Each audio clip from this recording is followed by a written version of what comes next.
Είμαι ο Μάριος και τώρα θα μιλήσουμε για το μέρος δεύτερο του τέταρτου κεφαλαίου χημεία α λυκείου.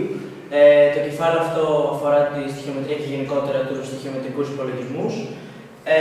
Πρώτα, βέβαια, πριν περάσουμε σε κάποια άσκηση, θα ήθελα να σας εξηγήσω λίγο τη μεθοδολογία και λίγο ακόμα τη θεωρία για το πώς να λύνετε τις διάφορες ασκήσεις που μπορεί να συναντήσετε. Ας πάρουμε μια γενική περίπτωση. Ας πάρουμε τη χημική εξίσωση που μας δίνεται εδώ πέρα. Νάτριο και χλώριο δίνουν χλωρίφρο νάτριο. Εδώ βέβαια είναι έτοιμοι, όμως πριν εκτελέσετε οποιαδήποτε πράξη μια εξίσωση, πρέπει να δείτε τους συντελεστές. Δηλαδή να κάνετε με άλλα λόγια μια πολύ σωστή ισοστάθμιση. Στη συγκεκριμένη ένωση έχουμε νάτριο και χλώριο 2. Πρέπει να θυμόμαστε, σαν θεωρία, το χλώριο είναι ένα διατομικό μόριο. Δίνει χλωρίφρο νάτριο. Ή αλλιώς ένα απλό μαγειρικό αλάτι. Λοιπόν, όμως εδώ βλέπουμε ότι έχουμε δύο χλώρια. Πρέπει τα αντιδρόντα να είναι ίδια με τα προϊόντα, άρα πρέπει να βάλουμε εδώ το συντελεστή 2. Όμως εδώ χαλάει ο αριθμός των νατρίων, άρα πρέπει να έχουμε και δύο νάτρια, αφού έχουμε και εδώ δύο νάτρια. Απλά βάζουμε εδώ το συντελεστή 2 και έχουμε μια ισοσταθμισμένη εξίσωση. Εγώ με βοηθούσε να θεωρώ την εξίσωση ως μια συνταγή, στην οποία τελικά είναι τα στοιχεία και σκοπός μας είναι να βρούμε τις σωστές αναλογίες προκειμένου να φτιάξουμε το συγκεκριμένο φαγητό που είναι η ένωση.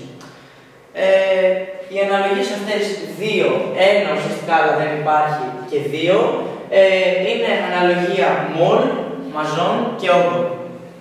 Οι συντελεστές αυτοί ονομάζονται στοιχειομετρικοί συντελεστές και είναι πάρα πολύ σημαντικοί προκειμένου να μας βοηθήσουν να λύσουμε οποιαδήποτε άσκηση. Βέβαια, πριν προχωρήσουμε σε οποιαδήποτε άσκηση, θα ήθελα να σας επιστήσω λίγο ξανά την προσοχή σε αυτούς τους τύπους. Το ξέρω ότι είναι ενοχλητικό αυτό που κάνω, αλλά χωρίς αυτούς τους τύπους, αυτή είναι το α και το ω για οποιαδήποτε άσκηση λύσουμε. Πρέπει να τους κατέχουμε πάρα πολύ καλά. Πρώτον, τύπος μίσον M για MR.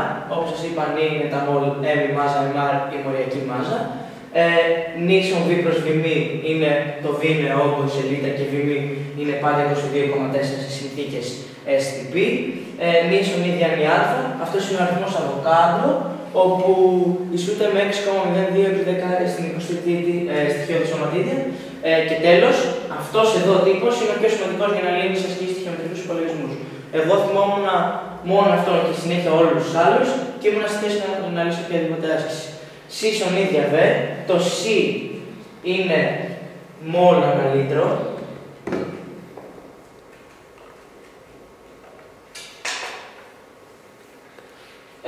Και ο όγκος πρέπει να είναι πάντα σε λίτρα. Προσοχή γι' αυτό, τις μετατροπές, γιατί συνέχεια γίνονται λάθη. Τώρα νομίζω πως είμαστε σε θέση να προχωρήσουμε και στην άσκησή μας. Πάμε λοιπόν να ρίξουμε μια ματιά στα δεδομένα τα οποία μας δίνονται. Λοιπόν, είναι η άσκηση 2. Έχουμε μια ποσότητα σιδήρου, η οποία διαλύεται σε διάλειμμα υδροχλωρίου και έχει συγκέντρωση 0,5 μ. Το μ, μη σε μπερδεύει, είναι μόλ ανά λίτρο. Είναι διαφορετικός τρόπος να το γράφεις. Οπότε γίνεται να απελευθερώνονται 3,36 λίτρα αερίου σε συνθήκες STP. Αυτή η πληροφορία εδώ είναι η πιο σημαντική για να λύσουμε την άσκηση. Πρέπει να βρούμε τη μάζα σιδήρου που αντέδρασε και τον όγκο υδροχλωρίου που καταναλώθηκε. Λοιπόν, τώρα το πρώτο βήμα είναι να γράψουμε τη χημική αντίδραση. Άρα, η χημική αντίδραση. Η χημική αντίδραση αυτή έχει ως εξής. Έχουμε σίδηρο και υδροχλώριο μας δίνει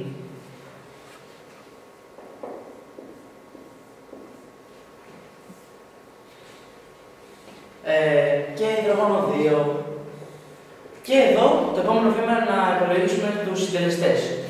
Αφού λοιπόν εδώ έχουμε δύο χλώρια, πρέπει να βάλουμε και εδώ το συντελεστή 2 και νομίζω ναι, είμαστε μια χαρά, είμαστε έτοιμοι από αυτό. Τώρα πρέπει να γράψουμε τα δεδομένα που μας δίνονται. Τα γράφουμε με διαφορετικό χρώμα για τη διευκόλυνσή σας. Η συγκέντρωση αυτού είναι 0,5 μ.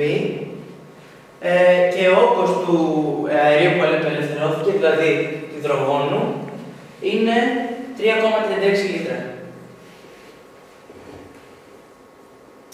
Η αντίδραση αυτή, καλό θα είναι να θυμηθούμε, είναι μια αντίδραση απλής αντικατάστασης. της μορφής αυτής.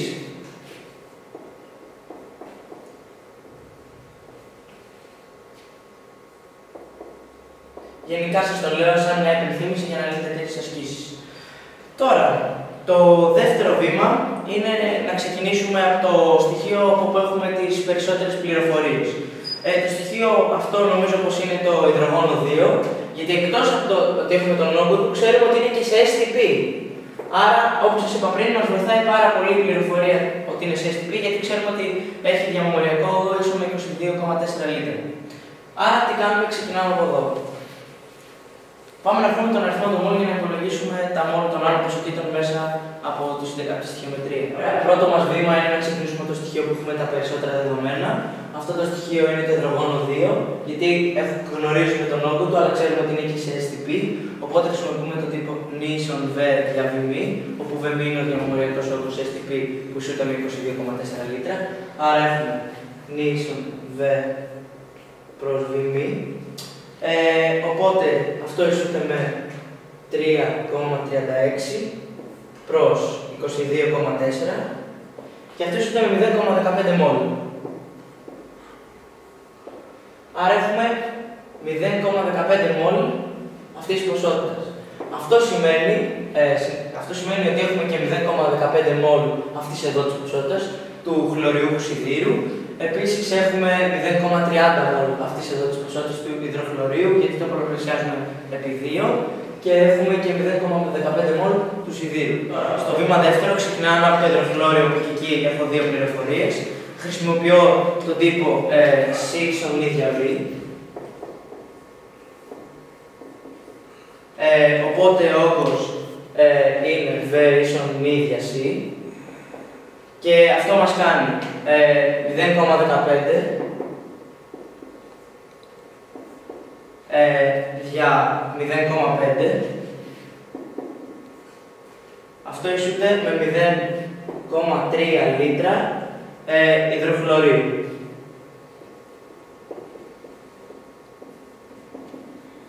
Ή αλλιώς μπορείτε να το σκεφτείτε και ως 300 ml. Άμα η άσκηση θα σας ζητάει σε ml. Τώρα, άρα έχουμε λύσει το ένα στοιχείο. Το τελευταίο βήμα είναι να βρούμε τη μάζα του σιδήρου που έχουμε.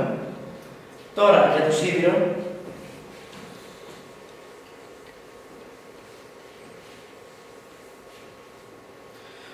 χρησιμοποιούμε τον τύπο που σας έδειξα πριν, νήσον M για MR, όπου η μάζα, αν το κάνουμε χιαστή, είναι νη επί MR. Το MR του σιδήρου θεωρείται γνωστό και είναι ίσο με 56, άρα ισούται με 0,15 επί 56 και αυτό μας κάνει 8,4 γραμμάρια. Οπότε λύσαμε τη συγκεκριμένη άσκηση, βρήκαμε τα δύο πράγματα που μας ζήτησε. Αυτά είναι ο όγκος του υδροχλωρίου και η μάζα του σιδήρου. Οπότε θα σας συνιστούσα, αν ακολουθείτε αυτά τα τρία βήματα της μεθοδολογίας, πιστεύω ότι δεν θα έχετε κανένα πρόβλημα να λύσετε οποιαδήποτε τέτοια άσκηση.